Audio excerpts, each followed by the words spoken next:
Xiefeng Preaching Tao 4. Xiefeng, May 18, 2008. Translation edited by Jiejing. Tao is the consciousness of the greatest creator, the driving force behind the movement and transformation of all things in the universe. It is the lifeblood of the universe, it is nature, and the synthesis of all laws. Tao possesses 8 characteristics: holographic order, eternal reliability, instantaneous sensitivity and adaptability, transcendence over time and space with no interior or exterior, spirituality, justice, non-obstruction, and illusory yet actual existence. The 4th characteristic of Tao, transcendence over time and space with no interior or exterior. The entire universe is an integrated whole, much like the human body. Tao permeates the universe, akin to how blood fills the human body. Tao possesses the characteristics of a hologram, making no distinction between inner and outer. In other words, it's impossible to discern what is internal from what is external, let alone what is up or down, what is large or small, what is male or female.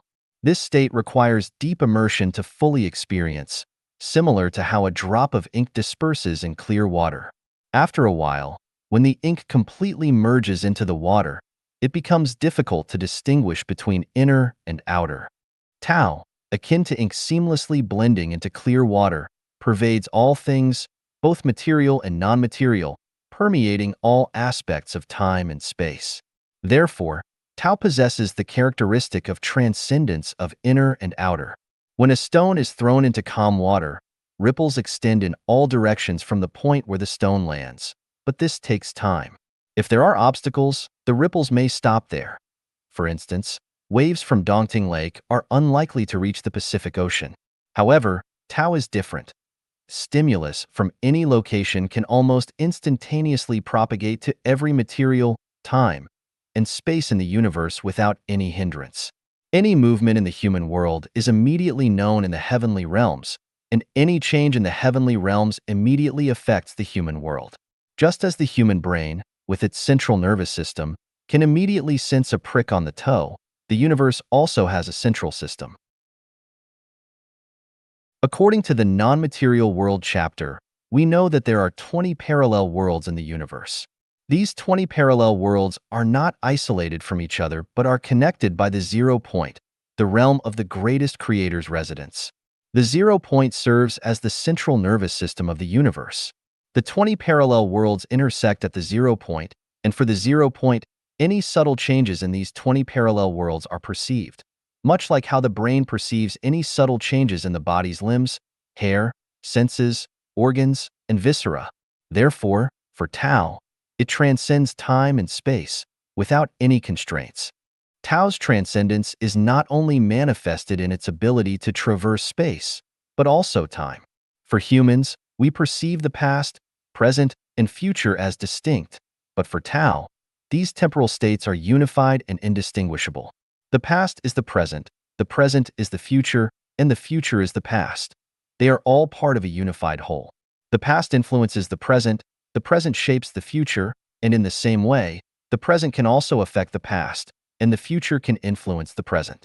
If a life form was once a fox, is now a human, and will be a celestial being in the future, then the fox, the human, and the celestial being are all manifestations of the same entity. We may perceive them differently, but Tao does not make such distinctions. In Strange Stories from a Chinese Studio, characters often enter the non-material world and engage in romantic relationships, marriage, and childbirth with foxes, bees, and other creatures.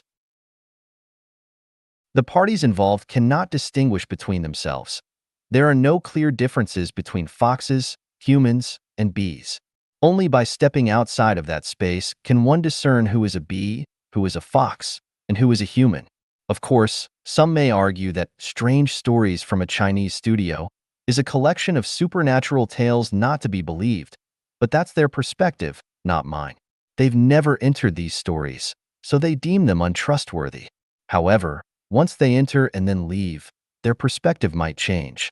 For me, there is no clear distinction between mythology, fairy tales, supernatural stories, fiction, and reality, just as there is no clear distinction between the 36 8-diagram arrays. If you've been living within just one 8-diagram arrays and never entered any of the other 35 8-diagram arrays, of course, you will never know the existence of the 36 8-diagram arrays. Science fiction novels may seem like products of the author's imagination, but when we enter the space-time tunnel, we realize that they are not mere fantasies, but depictions of reality.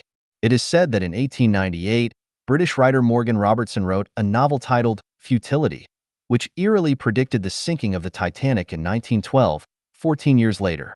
Can we then dismiss the novel as merely the author's imagination?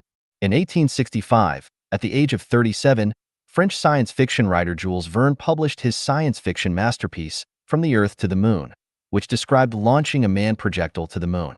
The content, data, and details in the novel were almost identical to the data of the Apollo 11 moon landing spacecraft in 1969, 100 years later.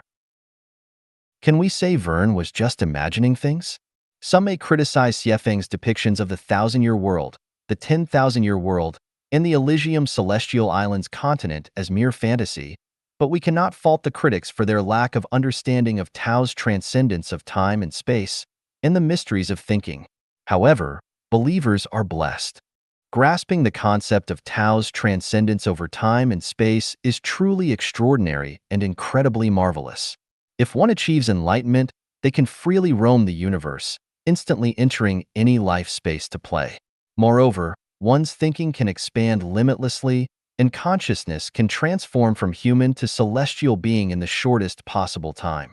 The key here is not to differentiate between inner and outer, not to have a concept of time, but to realize that you are within Tao.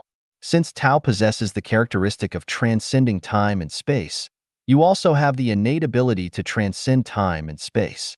You can effortlessly travel from the human world directly to the thousand-year world, or the 10,000-year world, or the celestial islands continent of the Elysium world.